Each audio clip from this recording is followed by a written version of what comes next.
Il y a deux façons de les ajuster, les rétroviseurs. Il y a une façon conventionnelle qu'on appelle, où la plupart des gens ajustent les rétroviseurs extérieurs pour voir un petit peu le véhicule dans le coin du rétroviseur et le reste, voir un peu aux côtés. Donc ça, c'est la façon conventionnelle qui oblige le conducteur à tourner beaucoup la tête pour couvrir les angles morts. Mais il y a une façon un peu plus intéressante et surtout qui est importante au niveau de la réduction des angles morts. Et nous, on l'appelle l'ajustement en position 360 degrés.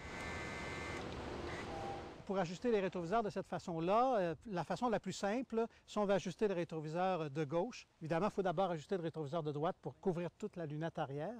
Et ensuite, pour le rétroviseur de gauche, il s'agit de coller la tête dans la vitre latérale gauche de la portière du conducteur et d'ajuster le rétroviseur pour ne voir qu'un tout petit peu le véhicule dans le coin du rétroviseur.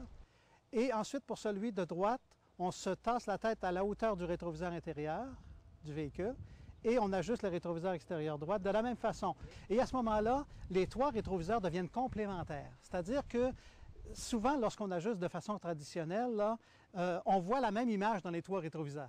Alors que avec la méthode 360, chacun des rétroviseurs a une fonction qui est complémentaire aux autres.